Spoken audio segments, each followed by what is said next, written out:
1장 2절부터 보면 전도자가 이르되 헛되고 헛되며 헛되고 헛되니 모든 것이 헛되도다. 이렇게 나옵니다. 그죠? 그래서 이걸 처음부터 읽으면 헛되다는 소리가 5번씩이나 나오니까 이게 어떻게 돼요? 사람이 맥이 좀 빠집니다. 이거 허무주의인가? 이렇게 생각을 합니다. 그리고 일단 전부 다 헛되다 이러니까 허무주의인가 보다 이렇게 생각을 하고 쭉 읽어보면 전도서를 다 읽어도 결코 그렇게 뭐 중요한 거지도 않고 이건 뭐 헛되다고 하고 허무주의에 빠질 것 같고 이런 생각이 든단 말입니다. 근데 그렇지 않습니다. 전도서는 결론부터 얘기하면 허무주의를 극복하는 인생의 본질인 허무함을 극복하는 방법을 가르쳐준 책이지 이게 허무주의에 빠지라는 얘기가 아닙니다.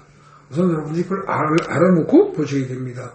그래서 전도서는 1장부터 읽으면요 자칫 잘못하면 끝까지 안 가보면 허무주의에 빠집니다. 그래서 이건 어찌 보면 끝장을 결론을 먼저 보는 게 좋습니다. 그래서 오늘은 전도서의 12장을 다루는 겁니다. 근데 이거를 읽어봐도 아까 말한 대로 시적인 표현이고 번역상에 또 한계가 있고 번역이라는 건 어차피 어떻게 돼요? 완전하게 번역을 할 수가 없습니다. 그러다 보니까 이제 이게 좀 어렵죠. 오늘은 여러분들에게 어떨 거냐면 이 번역을 새 번역 있죠? 성경에 우리가 보통 보는 건 개역개정입니다. 그게 아니고 새 번역을 중심으로 일단 본문을 비교해가면서 살필 겁니다. 그러니까 여러분들 성경책 펴놓으시고 주보에 요약한 거 있죠? 그 내용을 같이 보면서 볼 겁니다. 자, 12장 1절은 알 수 있습니다. 개역개정을 읽어도 너는 청년의 때에 너의 창조주를 기억하라. 맨 처음에 나오면서 이게 핵심이고 이게 결론입니다. 딱 먼저 던지는 거예요. 그리고 곧 이러고 나가니까 그 첫 절에 청년의 때에 너의 창조주를 기억하라는 이 말을 풀이해서 설명한 거예요. 곧 곤고한 날이 이르기 전에 나는 아무 낙이 없다고 말할 해들이 가깝기 전에 그러니까 이 말은 이건 뭐예요? 인생 살다 보면 곤고한 날이 있다 그런 정도의 뜻이에요? 아니에요. 이건 그게 아니고 여기서 곤고한 날이 이르기 전에 아무 낙이 없다고 할 해들이 가깝기 전에 이런 말은 사실은 이건 뭐예요? 죽을 때가 가까워지기 전에 이 소리입니다. 쉽게 얘기해서 살면서 힘들 때가 있고 없고가 문제가 아니고 아무리 어떤 인간이든지 잘났든 못났든 부자로 살든 가난하게 살든 왕으로 살든 천민으로 노예로 살든 결국은 죽을 날이 온다고 얘기입니다. 죽을 날이 이르기 전에 그 얘기예요. 그 다음에 2절도 마찬가지입니다. 해와 빛과 달과 별들이 어둡기 전에 이게요 마지막 종말을 말하는 게 아니고요. 우리 인생에서 어때요?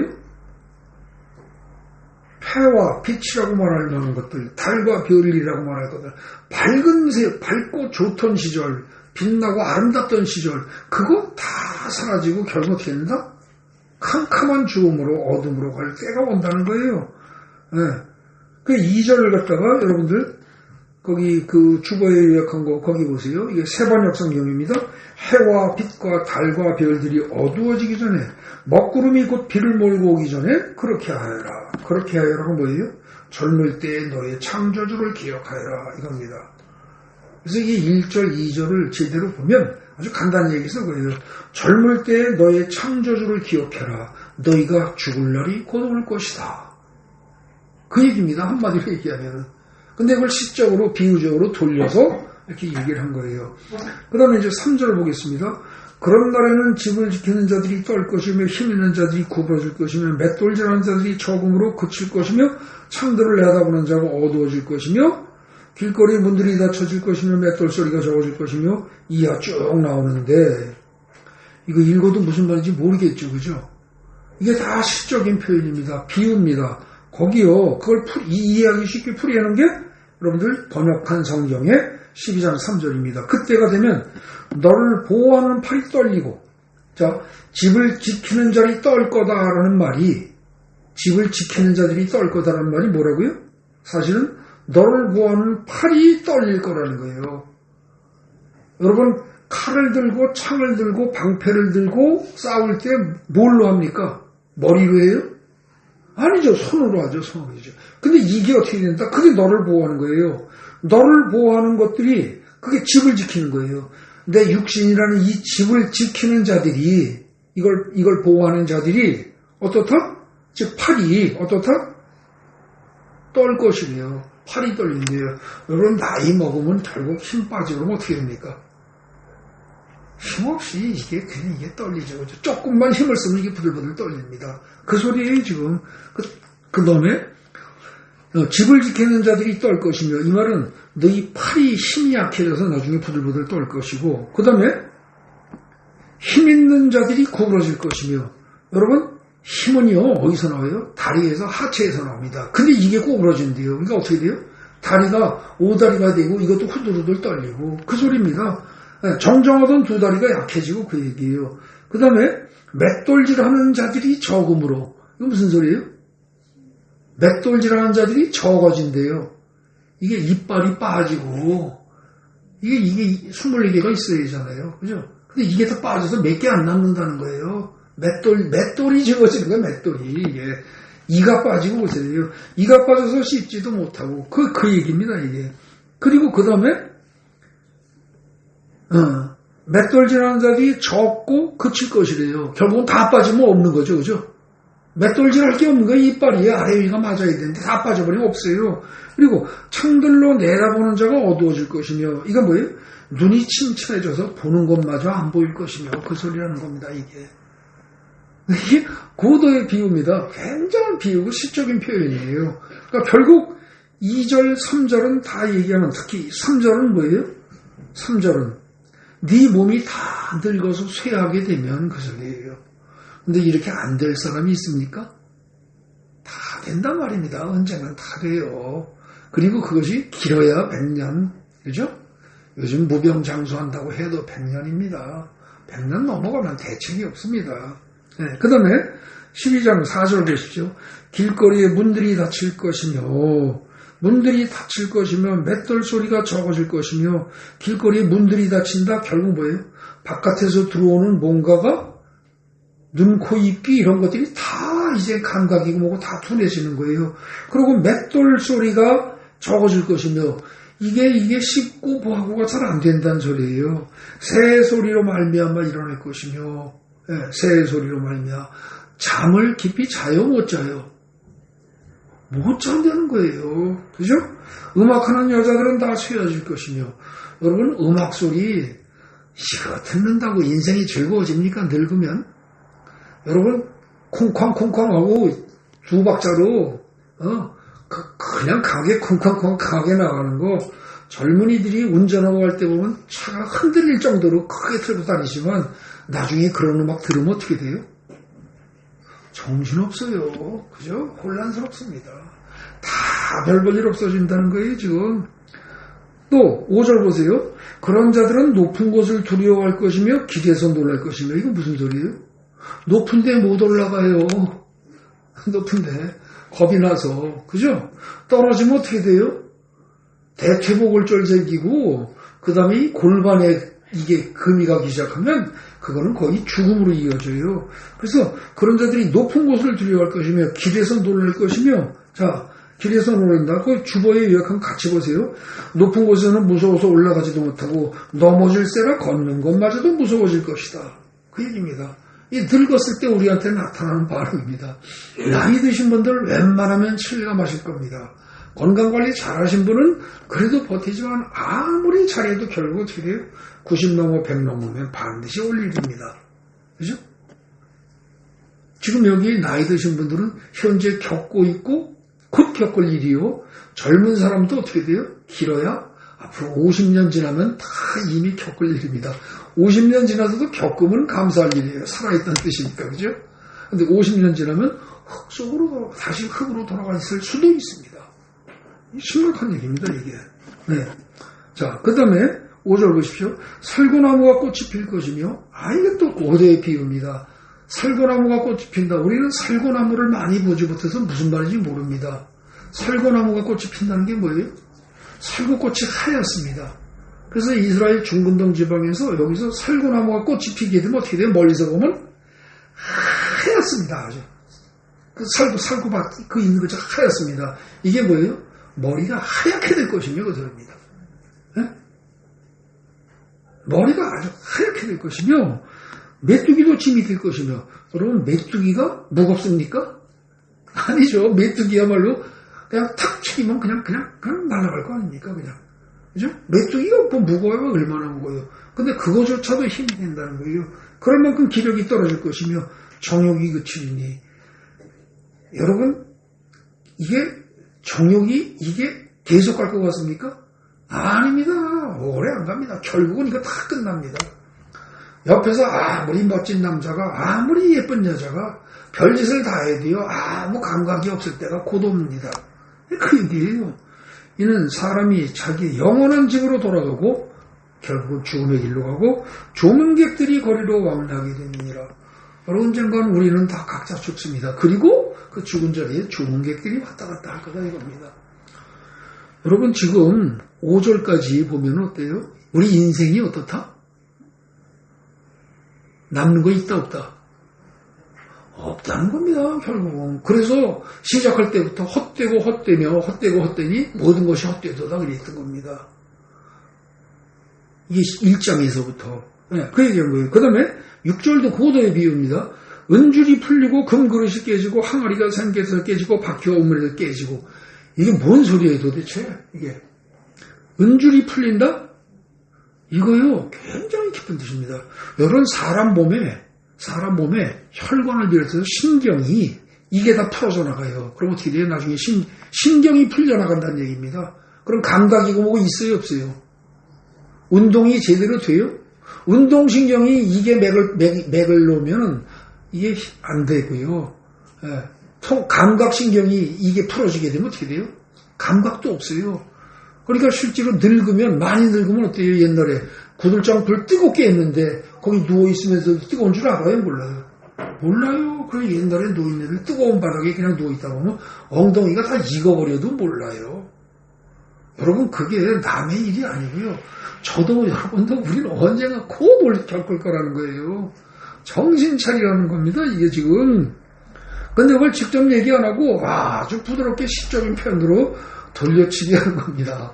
여러분들 이거 잘 생각하셔야 돼요. 이게 웃을 일인지 심각해야 할 일인지 모르겠는데 이거 우리 읽어도 아까 우리 교독했지만 아무 느낌이 없잖아요. 거의 대부분. 그죠? 예. 그 다음에 은줄이 풀리고 금그릇이 깨지고 여러분 우리 몸을 그릇으로 말하면 제일 귀한 금그릇이 뭡니까? 어디예요? 제일 중요한 데가 어디예요? 이거요, 이거. 머리. 이거 깨지고 박살나고, 그 속에 있는 거 다 쏟아지려고 온다는 겁니다. 여러분, 인간의 뇌가, 이게 동양식으로 말하면, 한의학으로 말하면, 한의사분 계신데 죄송하지만, 이게 어떻게 해요? 몸뚱아리가 지요, 여기가 천입니다, 천. 근데 이거조차 인간이 생각하는 천 자체가 이게 깨지고 허물어질 날이 온다는 거예요. 네. 은줄이 풀리고 몸에 있는 모든 신경이 다 이게 거의 죽어나가고 뇌가 이게 깨져버리고 항아리가 샘곁에서 깨지고 바퀴가 우물에서 깨지고 결국 항아리라고 말할 수 있는 거 이건 유태인들은 이제 대개 폐로 본다고 합니다. 그리고 샘곁에서 바퀴가 우물 위에서 깨진다. 바퀴가 깨진다. 순환하는 이게 다 이게 멈춰버린다는 거예요. 순환하는 게. 결국 우리의 순환계가 다 망해버리고 그 다음에 이 폐, 호흡이 이게 다 이 엉망진창이 돼버리고 그 죽음으로 가는 거예요. 그리고 결국 7절 보면 흙은 여전히 땅으로 돌아가고 근데 흙은 여전히 땅으로 돌아간대요. 흙이 뭐고 땅이 뭐예요? 땅은 그대로 땅이에요. 흙은 뭐예요? 우리 몸이 원래 아담 만드실 때부터 어떻게 했어요? 흙으로 만드셨잖아요. 그게 그냥 다시 땅으로 돌아간대요. 결국은 여러분들 영원한 거 없어요. 흙은 여전히 땅으로 돌아가고 여전히 땅으로 돌아간대요. 이 말은 뭐예요? 옛날에 살던 사람도 다 돌아갔고 나도 곧 돌아갈 것이고 그죠? 지금 돌아가는 중이에요. 지금. 예. 그리고 영은 그것을 주신 하나님께로 돌아가기 전에 기억하라. 지금 그래도 사람은 어때요? 뭐가 남아요? 지금 여기에 의하면 뭐가 남아요? 영은 그래도 남는 거예요. 이게 하나님께로 돌아가요. 흙으로 돌아가면 흙은 다시 어떻게 돼요? 아무 의미가 없어요. 근데 영은 그래도 남는 거예요. 근데 흙은 땅으로 돌아가고 영은 그것을 주신 하나님께 돌아가기 전에 한마디로 얘기하면 뭐예요? 죽기 전에. 죽기 전에 그냥 간단히 얘기하면 죽기 전에 뭘 기억해라? 뭘 기억해라? 1절에 나왔던 뭐를? 너의 창조주를 기억해라. 너의 창조주를 기억해라.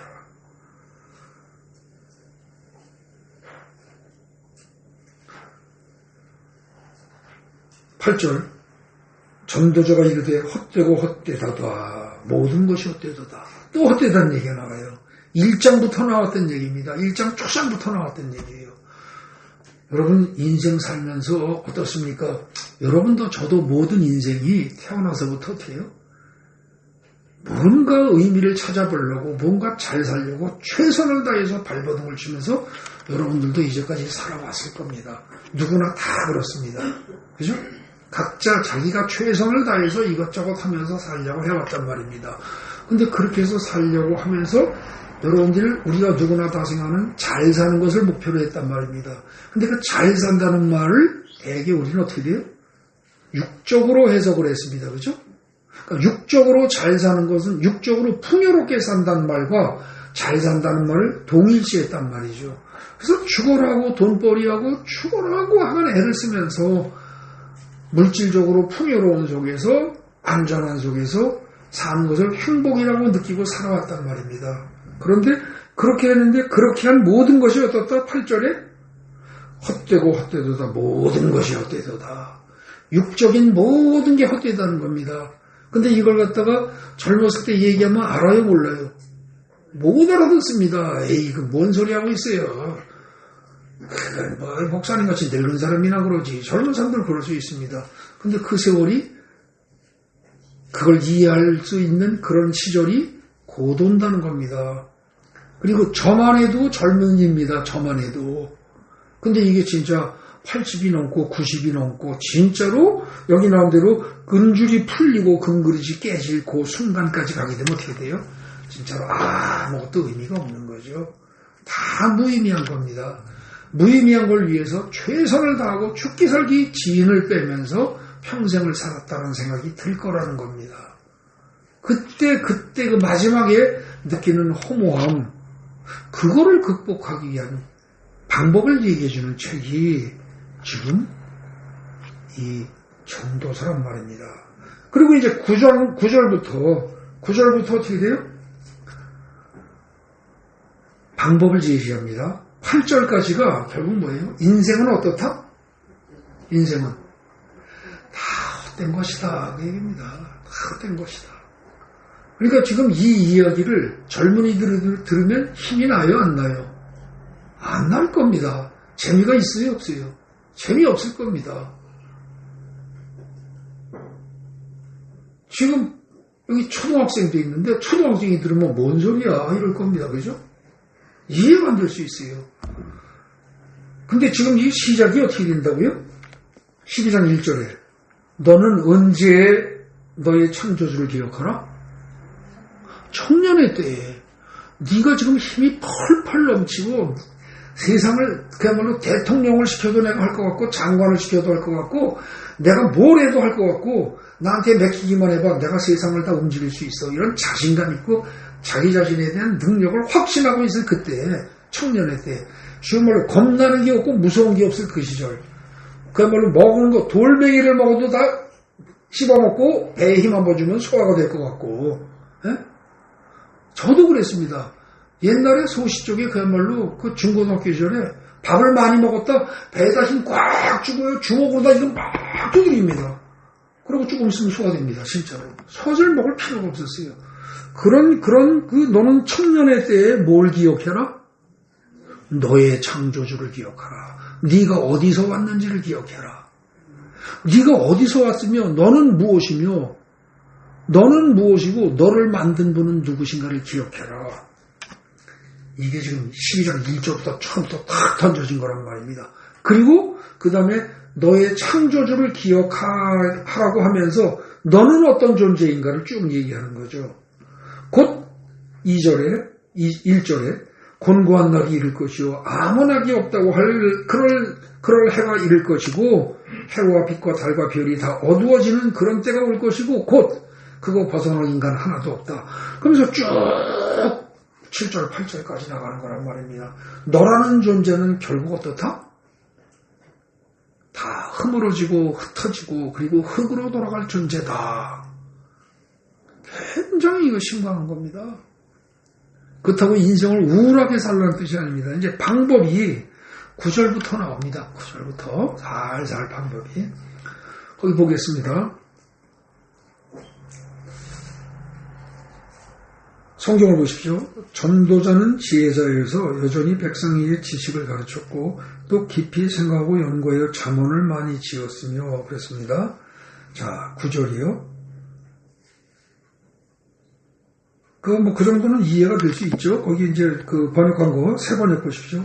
전도자는 지혜로운 사람이기에 백성에게 자기가 아는 지식을 가르쳤다. 그는 많은 잠언을 찾아내어 연구하고 정리하였다.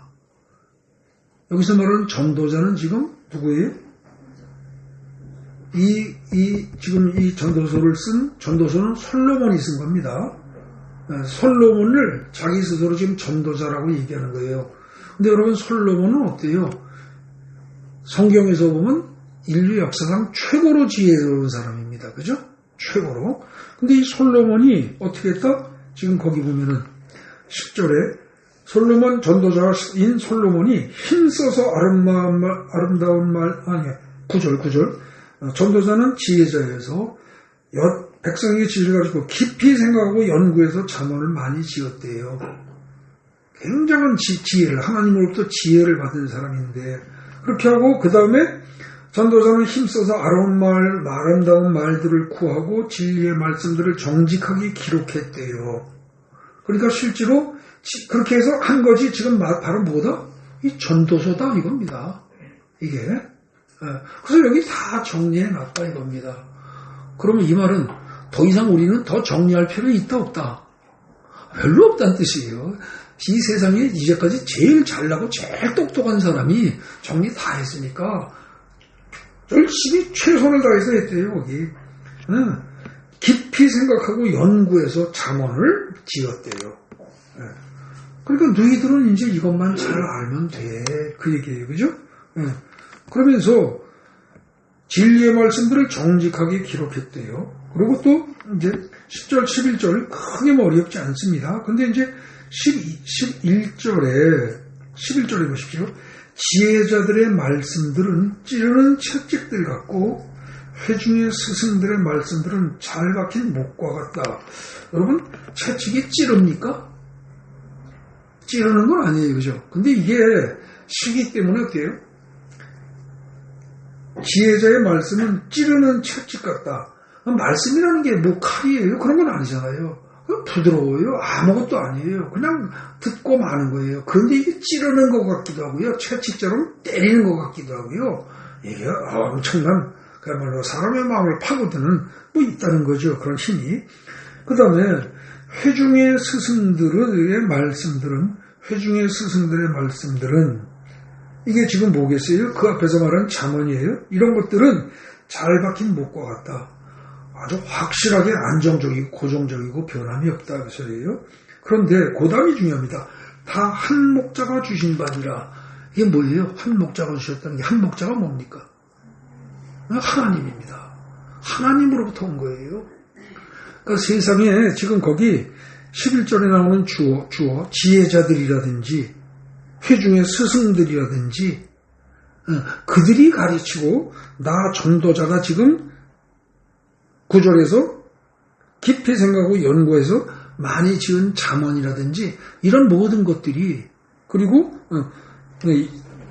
그 9절에 전도자인 솔로몬이 깊이 생각하고 연구해서 지은 잠언이나 그 다음에 11절에 지혜자들의 말씀이나 회중의 스승들의 말씀들이 다 어디로부터 온다? 한 목자 하나님으로부터 온다는 거예요. 이게 선배 철학자들에게서 선배 과학자들에게서 온다가 아닌 거예요. 잘 보셔야 됩니다. 오로지 하나님에게로서 온다는 거예요. 자, 그걸 잘 기억하세요. 그래서 내 아들아, 또 이것들로부터 경계를 받으라. 여기서 내 아들아 그러니까 이게 솔로몬이 꼭 자기 아들에게만 얘기한 겁니까? 그 뜻이 아니고요. 여기서 이렇게 얘기하면서 내 아들아 라고 이야기할 때는 지금 이건 뭐예요? 이 만의 말을 듣는 나의 제자들아, 나의 사랑하는 제자들아. 그러니까 옛날에 스승이 제자를 가르칠 때 그냥 나는 선생이고 너는 제자다 이게 아니고 거의 자식처럼 생각을 합니다. 그래서 부르는 겁니다. 그러니까 이 말씀을 듣는 제 제자들을 얘기하는 거예요. 아주 그 사랑스럽게 부르는 거죠. 내 아들아 이것들로부터 경계를 받으라. 많은 책들을 짓는 것은 끝이 없고 많이 공부하는 것은 몸을 피곤하게 하느니라. 기가 막힌 말입니다. 이게. 왜요? 여러분 세상에 많은 책과 많은 공부는 대개 하나님의 말씀을 해요? 아니면 하나님의 말씀은 다른 걸 해요? 다른 거죠. 그거 다 헛거라는 겁니다. 잘 생각해 보시오. 이게 너무 무리한 말이다, 심한 말이다 이렇게 생각할 수 있습니다. 그렇지 않습니다. 잘 생각해 보십시오. 여러분 대한민국에서 공부 제일 많이 하는 사람들이 누굽니까? 머리 제일 좋고 공부 제일 많이 한다라고 보통 얘기 듣는 사람들이. 뭐 어렵게 생각하지 마세요. 공부 제일 잘하는 사람들이 어디 갑니까? 대학에 갈 때. 의대 가잖아요. 그죠? 머리들 기가 막히게 좋죠. 여러분들 그 사람들 공부한 양 그거 머릿속에 집어넣는 거 엄청납니다. 그죠? 보통 사람들은 못 따라갑니다. 그렇게 다 기억을 해요. 근데 그렇게 해서 한 그 지식들이 완벽합니까? 아니에요. 한두 끝도 없어요. 그게 완벽하면 더 이상 의학이 발전할 여지가 있어요? 없어요? 없죠. 다 끝났어야죠. 근데 여러분 철학자들이 오늘날의 우리 한국 사회에서는 의대 가는 사람들이 머리가 제일 좋습니다. 그죠? 근데 한때 중세 근대까지 현대까지 오면서 유럽에서 최고로 머리 좋은 사람들은 뭐겠습니까? 대개 수학자하고 철학자겠습니다. 그죠? 수학자와 철학자 그리고 신학자 이런 것들을 겸해서겠습니다. 근데 그들이 최고의 천재들이 수학과 철학과 신학을 했다고 해서 수학이 끝났습니까? 안 돼요. 그럼 철학이 끝났습니까? 안 됩니다. 실제로 그렇게 말한 사람이 있었습니다. 독일의 비트겐슈타인이라는 기가 막힌 그 언어분석 철학자가 있었는데 철학은 이제 끝났다. 그러고서 딱 집어치고요. 자기 하던 일 다 집어치고서 저 시골에 초등학교 선생님으로 가서 그냥 했습니다. 마지막으로 철학은 이제 끝났다고 써가지고 유명한 철학자에게 편지 보내고 자기 그냥 시골 초등학교로 갔습니다. 근데 끝났습니까? 안 끝납니다. 끝난 거 없어요. 사람이 무한히 학문을 하고 무한히 파고들고 무한히 뭐가 연구를 한다고 해도 그 깊이와 한계는 끝이 없는 겁니다. 끝이 없는 거예요. 그래서 그 많은 것 해봐야 어때요? 몸만 피곤하다는 거예요. 아주 단적인 예로 여러분들 자 소금을 많이 먹으면 좋습니까? 많이 먹으면 나쁩니까? 제가 이 얘기를 왜 하냐면 유튜브를 보신 분들은 압니다. 소금을 먹으면 무슨 병이 생긴다 절대 안 된다라고 한때 의학적인 지식으로 상식이 됐었습니다. 그죠? 저염식 그랬습니다. 근데 또 요즘 보면 어떻게 돼요? 밤에 소금 또 먹고 자래요. 또 그죠? 고혈압이 얼마 이상 되면 안 된다라고 의학적인 상식이 정해져 있습니다. 그죠? 그런데 또 그거는 또 우리나라 얘기고 또 유럽은 안 그렇대요. 또 뭐는 뭐 어쩌고 뭐는 어쩌고인데 상반된 얘기가 한두 가지가 아니에요. 그죠? 일치합니까? 커피가 좋다고 그랬다가 암을 예방한 데다 커피 먹으면 어떤 데다가 일치하는 결과가 있습니까? 의학적 지식이 의학적 상식이 불변하는 게 있습니까? 그거 쭉 해봐야 결국 어떻다? 지금 12절에 뭐라고요? 많은 책들을 짓고 끝이 없고 많은 책들을 짓는 건 끝이 없고 많이 공부하는 것은 몸을 피곤하게 한대요. 세상적인 지식에 너무 애쓸 필요 없다는 겁니다. 그리고 지금 이 말은요. 여기만이 아닙니다. 세상적인 지식만이 아닙니다.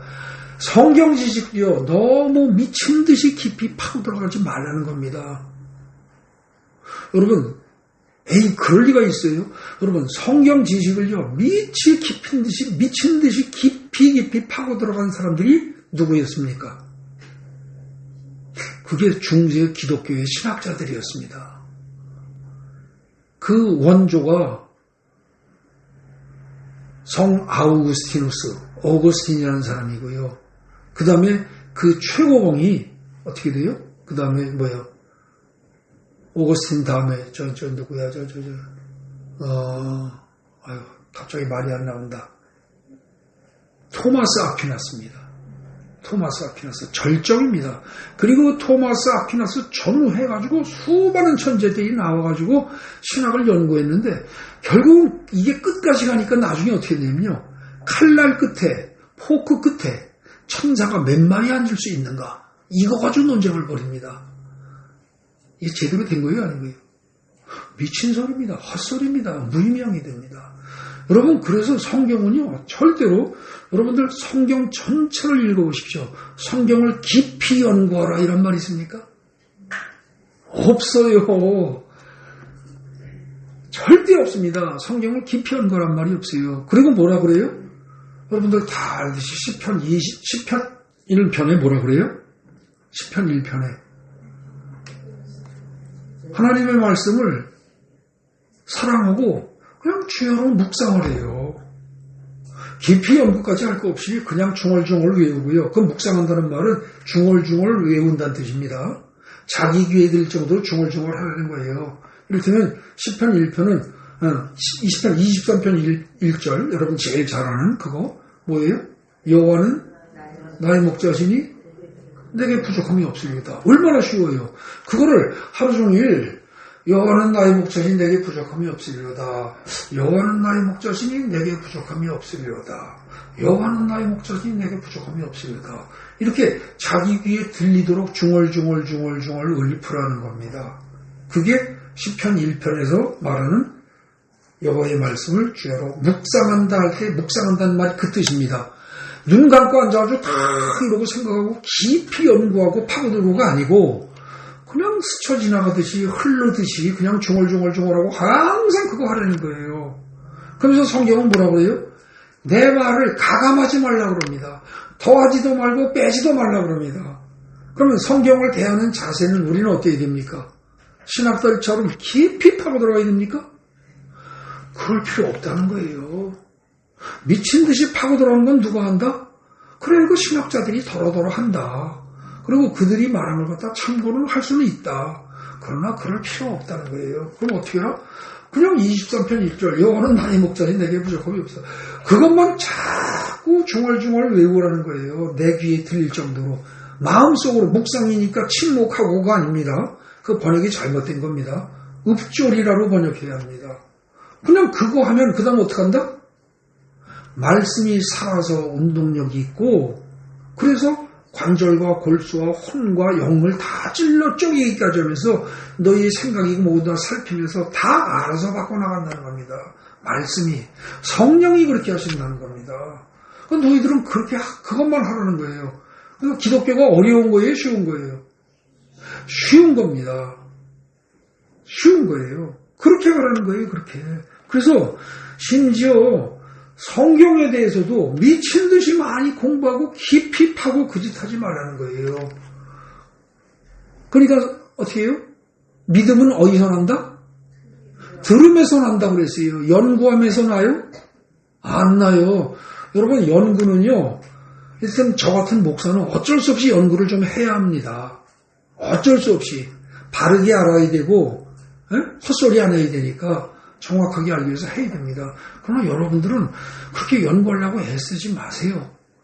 그렇게 필요 없습니다. 주의 종들은 어쩔 수 없이 좀 해야 합니다. 신학자들은 어지간히 좀 해야 합니다. 근데 신학자들도 너무 연구만 하는 사람은 남들에게 도움은 줄 수 있을지 몰라도 자기 자신이 어때요? 은혜 받을 틈이 없습니다. 주야로 묵상하라고 주야로 중얼거리는데 그거는 하고 맨날 머리 깨지게 파고 들어가면 남는 게 없습니다. 그래서 여러분 거기 12절 굉장히 중요합니다. 많은 책들을 짓는 거 끝이 없어요. 쓸데없는 짓 하지 말라는 겁니다. 많이 공부하는 거 몸을 피곤하게 한대요. 쓸데없다는 겁니다. 그럼 뭐예요? 자, 시편 1편 가보세요. 1편에 2절 보세요. 오직 여호와의 율법을 어떻게 해라? 즐거워하래요. 그리고 그의 율법을 주야로 어떻게 해라? 묵상하는도다라고 번역하지 말고 입으로 중얼거리고 읊조려라. 그거예요. 간단히 이게 뭐예요? 즐거운 마음으로 어떻게 해요? 성경 말씀을 중얼중얼 내 귀에 하라는 거예요. 여러분들 제일 편한 거 뭐예요? 23편 1절. 여호와는 나의 목자시니 내게 부족함이 없으리로다. 그거 즐기면서 즐겁게 중얼중얼 하루 종일 하고 살라는 거예요. 해보십시오. 그럼 어떻게 되나? 이거를 제가 해봤었습니다. 정말 좋습니다. 그리고 이걸 제가 남들에게 시켜봤습니다. 특히 우울증 걸린 사람들, 불면증 걸린 사람들 등등 해가지고 정신질환 있는 사람들 있죠. 그리고 위장병 걸린 사람들, 이런 사람들에게 이걸 시켜봤습니다.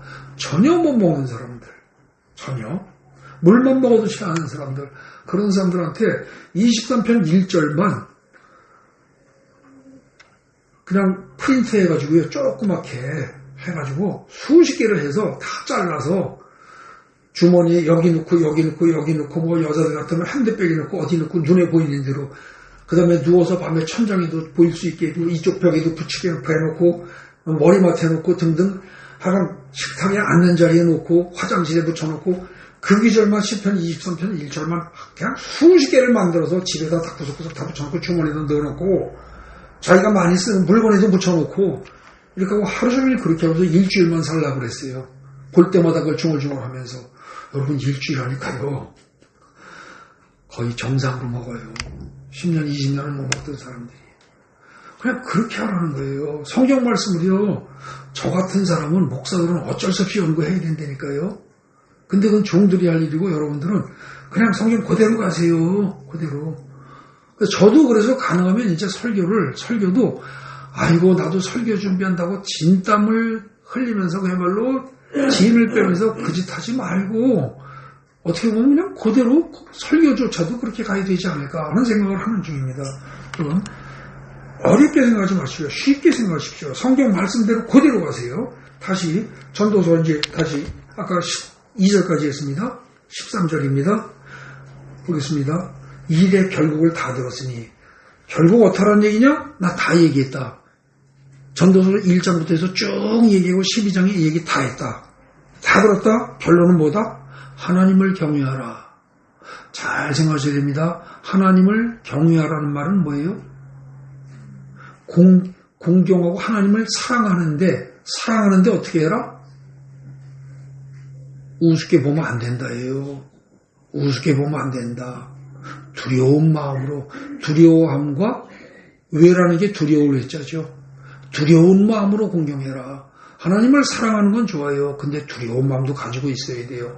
손주가 할아버지를 친하게 생각해서 할아버지 수염을 잡아 당기고 수염을 뽑고 상투를 잡아 당기고 이러면 됩니까? 그건 아니죠. 어렸을 때는 그럴 수도 있습니다. 그죠? 어렸을 때는. 그러나 철이 들면 절대 그러면 안 되는 거죠. 그 식으로 하나님을 경외해야 됩니다. 그리고 그의 명령들을 지키라고 합니다. 그의 명령들을. 근데 제가 여기서 다시 말씀드립니다. 이 지키라는 단어는요, 여러분 주보에도 거기 나옵니다. 주보 요약한 거 오른쪽 페이지에 2번 전도서 12장 13절에서 명령들을 지킬지어다 그럴 때 거기 지킨다는 동사는 샤마르입니다. 이 샤마르를 영어로 번역을 하면 그게 guard, watch, observe, keep 대개 이렇게 영어로 번역이 됩니다. 근데 그 말뜻은 거기 써놨습니다. guard, watch라는 말은요, 울타리를 치는 겁니다. 울타리를. 양떼를 지키기 위해서 주위에 울타리를 치는 행위. 이게 지키는 거예요. 지키는 거의 첫 번째입니다. 즉 하나님의 말씀을 소중히 여기서 잃어버리지 않도록 보호하고 간직하는 것, 이게 핵심입니다. 잘 보호하고 간직하는 거예요. 여호와는 나의 목자시니 내게 부족함이 없으리로다. 그랬을 때 그 말을 이해하려고 들지 말고 그 말을 여러분들의 마음속에서 떠나지 않고 입술에서 떠나지 않게 하루 종일 중얼거리는 게 더 중요하다는 겁니다. 아시겠습니까? 그걸 이해하려고 철학적으로 분석하고 뭐하고 분석하고 뭐하고 그 짓은 누가 해라? 목사가 하면 족하고 그 다음에 신학자가 하면 족하다는 겁니다. 근데 대부분의 성도들은 그럴 필요가 없다는 겁니다. 그냥 그걸 갖다 하루 종일 중얼중얼 외우라는 겁니다. 예. 그래서 그 말씀을 잊어버리지 않도록 울타리를 친다는 기분으로 항상 그 말씀을 내 마음 입술에 달고 살라는 거죠. 그 다음에 두 번째로 주의 깊게 살핀다 이런 뜻입니다. 업저브 밤중에 파수꾼이 깨어서 경계하듯이 하나님의 뜻이 무엇인지 세심하게 살피고 주의를 기울이는 태도를 말합니다. 근데 이거는요, 여러분들이 자꾸 중얼거리고 여호와는 나의 목소리 내게 부족함이 없으리라 이걸 자꾸 하잖아요. 하다 보면은요, 성령께서 이상하게 깨닫게 해주십니다. 그게 무슨 뜻이다라는 거를. 여러분들이 묻지 않아도 깨닫게 해주십니다. 그래서 이게 이런 거라는 거 알아집니다. 알아지는 데까지만 아시라는 겁니다. 더 이상 파고들지 말라는 겁니다. 필요한 건 성령께서 다 깨우쳐 주십니다. 예? 그리고 필요한 건 경우에 따라서 목사의 설교를 통해서 신학자들이 어떤 이론을 통해서 툭툭툭툭 던짐으로써 다 알게 해주십니다. 깊게 따지지 말라는 겁니다. 옵저브라는 거 이게 거기 번역을 갖다가 밤중에 파수꾼이 깨어서 경계하듯이 근데 파수꾼은 왜 밤중에도 경계를 해요? 누가 와서 훔쳐갈까봐 뺏어갈까봐 지키는 거 아니에요? 그죠? 누가 뺏어가요? 마귀가 말씀을 뺏어간단 말입니다. 마태복음이라든지 복음서에 비교하면 어떻게 해요? 말씀이 땅에 떨어지는데 새가 와서 쪼아먹는 거죠. 그러지 않도록 이걸 잘 살피라는 거예요. 마귀가 뺏어먹지 않나. 그죠? 그 다음에 세 번째, 잘 보존하다. 여러분, 말씀을 마음속에 잘 보존해서, 잘 보존하는 거예요, 이게. 그게 중요한 거예요. 결국, 여러분, 지키다는 말은요, 4번에, 지키다는 말은 억지로 따르는 복종이 아니고요. 내가 능동적으로 어떻게 해요? 가장 소중한 보물을 지키듯이 하나님의 말씀을 마음의 중심에 두고 소중히 간직하고 살라는 말입니다. 그래서 여러분들 정확히 얘기하면요. 성경에서 지킨다는 말은요. 명심하다라는 말로 이해하시면 제일 정확합니다. 명심하다가 뭐예요? 마음에 새겨두다죠. 근데 마음에 새겨두다 명심하다로 해도 되는데 그렇게 번역하면 한계가 뭐냐면은 성경에서요. 특히 구약 성경에서 지켜라라는 말씀은요. 네 마음에 명심하고 네 가족들의 마음에도 명심하게 만들어라까지입니다. 그러니까 너만 명심할 게 아니라 네 자식들, 처자식들 그리고 심지어 너에게 속한 종들에게까지도 네가 권한을 행사할 수 있는 모든 사람은 종들에게까지도 하나님의 말씀을 명심하도록 만드는 게 나만 그렇게 하는 게 아니라 그게 말씀을 지키는 겁니다. 아시겠습니까? 그러니까 우리는 사실은 어떻게 돼요? 말씀을 지키라고 하는데 나는 교회 나오면서도 내 자식은 내 손주는 교회를 안 데려나와요. 그리고 말씀을 안 가르쳐요. 그럼 나는 말씀을 잘 지키고 있는 거예요? 아니에요? 아닌 겁니다. 그러니까 하려는 건 안 하고 원수를 사랑하라 그랬다고 내가 원수를 사랑하려고 발버둥을 쳐요. 그게 됩니까? 안 되죠. 여러분 아무리 사랑하는 가족도요. 부모, 형제, 자식도요. 대놓고 싫은 소리 갖다가 10번만 해보십시오. 그러면 꼴 안 봅니다. 그죠? 원수를 사랑하기는커녕 내 친부모의 친형제의 친자식도요. 대놓고 싫은 소리 갖다 독서를 10번만 퍼보면은요. 꼴 안 본다니까요. 근데 무슨 왜 원수를 사랑합니까? 근데 원수를 사랑하겠다고 막 그걸 내가 지키겠다고 그래요. 행동하는 거 아닙니다. 말씀을 지키라는 말은 말씀을 명심하고 새겨두고 있어라. 너만 새겨두지 말고 가족들에게 처자식에게 다 가르쳐라. 그 얘기란 말입니다.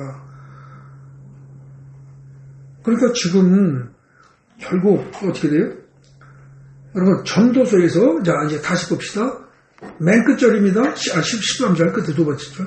일의 결국을 다 들었으니 하나님을 경외하고 그의 명령들을 어떻게 해라? 명심하고 가족들에게도 명심하도록 시켜라예요. 아시겠어요? 너만 할 게 아니라 네 권속들에게, 네 가족들에게도 다 시켜라. 이것이 모든 사람의 본분이니라. 잘 읽으셔야 됩니다. 여러분 모든 사람의 본분이 뭐라고요? 세상 공부 잘하는 거? 아니에요. 세상의 물질과 권력을 위해서 최선을 다하는 거 아니라는 거예요. 그럼 뭐로지 뭐다? 다 헛되고 헛된 거다. 근데 진짜 중요한 건 뭐다? 13절에 하나님을 공경하고 두려워할 줄 알고 그의 말씀들을 마음속에 항상 네 마음속에 새겨두고 보존하고 그렇게 하면서 그 다음에 어떻게 해라? 동시에 처자식들에게 가르치고 그렇게 하도록 만들어라. 그게 모든 사람의 본분이다. 이게 여러분 지금 이 전도서는요. 이 끝장에 가가지고 인생을 어떻게 살아야 할 것인가를 가장 정확하게 얘기해 주는 게 전도서입니다. 근데 이걸 갖다가 처음에 읽으면서 맨 처음에 보니까 헛되고 헛되며 헛되고 헛되니 모든 것이 헛되도다. 이게 5번씩 나오니까 이거 허무주의네. 에이 그리고 젊은이들로서는 볼 게 아니네. 이러고 넘어가면 안 됩니다. 절대 그러면 안 됩니다. 제가 사실은 젊었을 시절에 전도서를 보면서 그렇게 생각했었습니다. 제가 예수 믿기 전에도 이 성경을 조금 읽어봤었습니다. 근데 전도서를 보니까 뭐 헛되고 헛되니 그러고 쭉 나오는데 전부 헛되다는 얘기가 1장부터 계속 나와요. 그래서 에이 이건 뭐 늙은이나 그걸 보면 볼까? 이건 뭐 할 게 아니네. 허무주의네. 그러고 내가 덮어버렸던 적이 있습니다. 절대 그렇지 않습니다. 끝을 잘 보셔야 됩니다. 맨 마지막에 보시죠. 14절 하나님은 모든 행위와 모든 은밀한 일을 선악간에 심판하시리라. 하나님은 오래 참으십니다. 가만히 계십니다. 드러나지도 않습니다.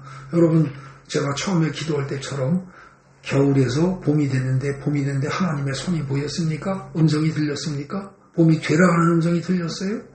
하나님이 봄을 만드는 손의 움직임을 보셨습니까? 저절로 되잖아요. 안 보이게. 그죠? 근데 모든 것을 조용히 하시지만 하나님은 분명히 언젠가 심판도 반드시 하십니다. 그 사실을 기억을 하면 우리가 하나님을 경외할 수밖에 없다는 겁니다. 결국 여러분들 이 전도서를 제대로 이해하면요. 주보에 요약한 거 중간쯤 보십시오. 3학원인데 결국 전도서의 결론은 어디로 가요? 시편 1편으로 다시 갑니다. 시편 1편 뭐라고 되어 있어요? 복 있는 사람은 악인들의 길을 따르지 아니하고 죄인들의 길에 서지 않고 오만한 자들의 자리에 앉지 아니하고 이 말을 바꿔 얘기하는 거예요. 악인들의 길을 따르는 게 아니라 하나님의 지혜를 따르고 이 말입니다. 예? 그 다음에 죄인들의 길에 서지 않고 하나님의 길로 들어선다는 겁니다. 그리고 오만한 자들의 자리에 앉지 않고 하나님을 경외하는 자리, 납작업되어 있는 자세로 하나님을 경외하는 그런 자세를 취하게 된다는 겁니다. 그리고 오직 여호와의 율법을 1절은 뭐 어려워서 몰라도 좋습니다. 외우기도 힘들고 하니까 2절 오직 여호와의 율법을 즐거워하여 그의 율법을 주야로 묵상하는 거다. 즐거운 마음으로 말씀을 어떻게 해라? 여호와는 나의 목자는 내게 부족함이 없으리라. 여호와는 나의 목자는 내게 부족함이 없으리라. 나의 몸은 푼수같이 조금 모자란 사람 저 바보처럼 보일지라도 그것만 하루 종일 중얼중얼 내 귀에 들리도록 하라는 겁니다. 그거 해보십시오. 미친 척하고 해보십시오. 그러면요 여러분들 이상하게 마음이 편안해집니다. 즐거워집니다. 해주게 좀 웃게 됩니다. 그리고 위장병이 풀립니다. 신경성 정신과 질환이 희한하게 풀립니다. 저한테 찾아오는 많은 저한테 찾아오는 환자 중에서 정신과 계통이 질환의 환자들은 저는 전부 다 이 10편, 24편 1절만 외우라고 합니다. 이것만. 이거 일주일간 하고 오세요. 그럽니다. 일주일 지나고 오면요, 확 달라집니다. 사람이 확 달라져요. 자꾸 하십시오. 그리고 그 이하에 쭉 거기에 10편 1편 2절에 거기 주야로 묵상하는 즐거워하며 주야로 묵상한다. 이게 지키는 거예요. 즐거운 마음으로 주야로 중얼중얼하고 까먹지 않도록 자꾸 반복하는 거. 이게 말씀을 지키는 겁니다. 아시겠습니까? 그게. 예. 그리고 그러면 그 다음에 어떻게 돼요? 1장 3절부터 시냇가에 심은 나무가 철따로 열매를 맺고 잎사귀 마르지 것이 그거는 모든 일이 다 형통하리로다. 모든 걸 다 풀어지게 하신다는 겁니다. 그냥 그것만 가지고. 여기에 신학 공부 열심히 해라. 토마스 아퀴나스의 신학을 갖다 깊이 탐구해라. 에? 뭐 오캄의 면도나 이론에 근거해서 어떻게 해라. 그런 소리 하나도 없습니다. 그냥 여호와는 나의 목자 내 부족함이 없다. 그것만 중얼중얼 하라는 거예요. 잘 생각해 보십시오. 하나님의 명령은요 항상 쉬운 거였습니다. 이스라엘 백성들을 출애굽시킬 때 200만을 끌고 왔습니다. 홍해에 부딪혔습니다. 그때 하나님이 모세에게, 그 지도자 모세에게 시킨 게 뭐였습니까? 그냥 지팡이 들어서 이렇게 내밀어 그랬습니다. 물을 향하여 내밀어. 그랬더니 갈라진 겁니다. 그냥 쉬운 거 시키십니다. 모세한테도 그렇게 시키셨는데 여러분이나 저한테 심각하게 성경 말씀을 분석하고 철학적으로, 논리적으로, 문학적으로 따지고 들어라 그러시겠습니까? 절대 그런 일 없습니다. 그냥 단순하게 그냥 따라가 보십시오. 그러면서 성경은 구석구석에서 도처에서 봅니다. 내 말을 가감하지 말라고 그랬습니다. 덧붙이면서 철학적으로 해석하는 것도 하지 말고 우습게 보고 그냥 가볍게 그냥 한번 듣고서 외웠으니까 됐어. 외웠으니까 된 게 아니라 외운 걸 자꾸 어떻게 해라? 내 귀에 들리도록 읊조리라는 겁니다. 그걸 하라는 겁니다. 이해하는 거 중요하지 않다는 겁니다. 네. 마지막 결론입니다. 결론 보십시오. 내 창조주를 기억하라. 이 말은 뭐예요? 삼위일체 하나님입니다. 그죠? 태초에 하나님이 천지를 창조하실 때 그때 창세기를 봐도 1절, 2절, 3절에 보면 성부, 성자, 성령이 다 나옵니다. 그죠? 요한복음에 봐도 어떻게 돼요? 태초에 말씀에 계셨고 그 말씀이 곧 예수입니다. 그죠? 하나님도 예수예요. 그러니까 내 창조주를 기억하라는 결국 뭐예요? 예수를 기억하랍니다. 맞습니까? 논리적으로 그렇게 가죠. 그 다음에 동시에 뭡니까? 성경 말씀을 기억하랍니다. 그죠? 그러니까 여러분 전도서에서 내 창조주를 기억하라는 말은요. 창조주를 이걸 오해해서 창조주를 이해하려고 철학적으로 따지고 들면 골치 아파집니다. 근데 아주 단순하게 창조주를 이해하라를 창조주를 기억하라. 예수를 기억하라. 예수는 말씀이다. 말씀을 기억하랍니다. 그러니까 말씀을 항상 기억하도록 여러분들이 노력하시면 그게 여러분들이 할 유일한 일입니다. 그렇기 때문에 2번 오직 성경 말씀 읽기와 예수 묵상을 꾸준히 하셔야 됩니다. 성경을 읽으면서도 예수를 파악하려고 하고 예수를 이해하려고 하는 마음으로 성경을 읽으셔야 합니다. 그렇게 하면 나머지 모든 것들은 성령께서 다 깨닫게 하시고 인도하십니다. 여러분들이 이해가 안 되고 모르는 건 하나님 나 이거 잘 모르겠는데 무슨 뜻이에요? 알게 해주세요. 그리고 잠깐 기다려 보십시오. 근데 깨달음이 없다? 넘어가십시오. 언젠간 깨닫게 해주십니다. 너무 깊이 애쓰지 마십시오. 머리 하얘집니다. 널이 다 빠집니다. 그리고 수명 단축됩니다. 몸 피곤해지고 수명 단축됩니다. 그렇게 그러는 거예요. 그 다음에 신학에 대한 깊은 연구조차도 몸을 피곤하게 할 뿐입니다. 아시겠죠? 제가 이걸 왜 강조해서 말씀드리냐면요. 요즘 AI가 최근에 무료로 공짜로 많이 퍼지면서 많은 사람들이 특히 성경에 대해서 관심을 가지고 있는 사람들이 AI에 들어가가지고서 그러다가 신학적인 지식을 굉장히 많이 파고 들어갑니다. 그리고 그걸 알면서 아주 자기는 뿌듯해합니다. 여러분 다 쓸데없는 짓입니다. 성경은 분명히 그렇게 많은 지식 필요 없다고 얘기합니다. 아까 뭐라고 그랬어요? 주야로 묵상하라고 했습니다. 그거 하라고 그랬지 AI이고 뭐고 모든 학자들의 지식을 총동원해서 깊이 연구하라고 한 적이 없습니다. 아시겠습니까? 그걸 그렇게 나가는 게 그게 말씀을 덧붙이는 겁니다. 절대 그 짓 하지 마시기 바랍니다. 네. 그 다음에 신학에 대한 깊은 연구도 몸을 피곤할 뿐입니다. 잘 기억하십시오. 지혜와 잠언, 지금 이 전도서에서 나오는 지혜와 잠언이라는 단어가 나옵니다. 아까 어디 나왔어요? 지혜와 잠언. 그런 말이 몇 번 나옵니다. 여기 9절에도 보면 여전히 백성이 지식을 가르쳤고 깊이 생각하고 연구해 잠언을 많이 지었다. 그리고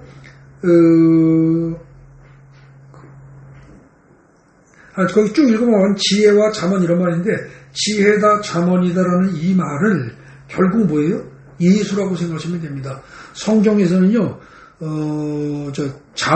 잠언서에 보면은요 지혜가 말한다 그러고 이 시가서에서 지혜라는 단어가 나오면 그걸 거의 예수로 바꿔서 이해하시면 맞습니다. 예? 그리고 잠언이라는 것도 결국은 뭐예요? 좋은 말씀들이잖아요. 이게 그것도 예수로 바꿔서 이해하시면 거의 맞습니다. 그래서 지혜라든지 잠언이라는 말이 나오든지 혹은 지혜와 잠언 두 개가 묶어서 나올 때는 그냥 이퀄 예수라고 바꿔서 성경을 다시 읽어보십시오. 그러면은 여러분들에게 큰 은혜가 될 것입니다. 그래서 결국 여러분들이 할 건 뭐예요? 2번입니다. 2번. 결론은 2번. 오직 성경 말씀 읽기와 예수 묵상, 이거를 계속하는 게 기독교인이 할 일입니다. 아시겠어요? 근데 그거 안 하면 안 됩니다. 그리고 믿음은 어디서 난다? 성경 연구에서 나는 게 아니고, 성경을 철학적으로 문학적으로 분석하고 연구해서 나는 게 아니고 들음에서 난다고 했습니다. 많이 들으시기 바랍니다. 그래서 아주 구체적으로 말씀드리겠습니다. 맨 끝에 다이아몬드 표시하고 난 거 있죠. 여러분 집에 TV에다 유튜브를 연동시켜 놓으시기 바랍니다. 유튜브를 해놓고서 거기서 킹덤 빌더라는 4글자를 치세요. 그러면은 뭐가 나오냐면은 지금 여러분들이 보통 읽는 성경이 아니고 오늘 제가 주보에 이 요약한 세번역 성경 있죠. 이거를 쭉 읽어줍니다. 근데 이건 굉장히 내용이 쉽습니다. 현대어로 돼 있어서. 이거를 들으면은 어려운 성경도 몇 번만 들으면 이해가 됩니다. 그런데 개역개정, 우리가 보통 가져서 읽는 이 성경책 있죠. 이걸로 읽으면은요, 어려워서요, 10번을 읽어도 이해가 잘 안 됩니다. 그러니까 여러분들 이 책은 나중에 어느 정도 본 다음에 깊이 있게 어느 정도 이해가 된 다음에 보시고, 처음에는요, 무조건 세번역 성경이나 쉬운 성경, 우리말 성경, 이런 걸 보시기 바랍니다. 근데 이걸 여러분 핸드폰에도 어플에 다 있습니다, 이거. 그래서 이 쉬운 성경, 세번역 성경, 뭐 우리말 성경, 이런 번역 성경, 우리말로 쉽게 된 것들을 많이 애용을 하시고, 특히 이걸 집에서 거실에 있는 TV에다가 연결을 시켜 놓으시란 말입니다. 그리고 아침에 눈 뜨면은요, 그냥 이거 틀어놓으세요. 집에 있는 동안에. 저녁에 퇴근해서 집에 들어가면 애들도 있을 때 그냥 틀어놓으세요, 그냥. 그러면 실마저나 계속 들립니다. 듣다 보면요, 구약 같은 건 재미납니다. 아까 우리 부른 찬송가 있죠? 뭐 다윗 왕의 이야기라든지 엘리야 이야기라든지 등등 그런 것들 나오기 시작하면 재밌어서 저절로 들립니다. 그죠? 자꾸 들으세요. 그게 좋습니다. 그래서 유튜브에 킹덤 빌더를 검색해서 그걸 구독을 눌러놓으시고 배경음악을 듣듯이 항상 시청하시기 바랍니다. 이게 여러분들 가장 쉽게 어렵지 않게 성경에 가까이 가고 그야말로 성경책에서 지금 이 전도서에서 하라는 대로 하는 방법 중에 제일 가까운 게 현대판으로 한 게 이겁니다. 그걸 꼭 하십시오. 그렇게 되면 쉬운 성경을 보면서 들을 수 있습니다. 그러니까 계속 이거 하다 보면 뭐 빨래하고 설거지하고 하면서도 설거지하면서도 그냥 틀어놓고 들으세요. 그러다 보면 다 못 듣죠. 놓치면 반복해 들으세요. 그렇게 해서 듣고 또 듣고 듣고 또 듣고 그렇게 하면 결국은 내 거 됩니다. 이를테면 지금 오늘 제가 전도서를 가지고 설교를 했습니다. 전도서 12장밖에 안 됩니다. 이걸 갖다가 하루에 서너 번씩 계속 들으세요. 그리고 일주일을 들어보십시오. 그럼 전도서의 내용이 다 들어옵니다.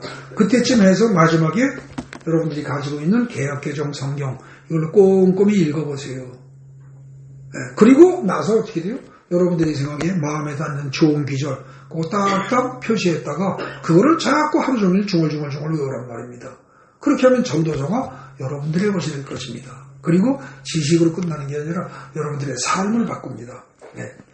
그래서 꼭 여러분들 마지막에 한 거 꼭 실천해 보시기 바랍니다.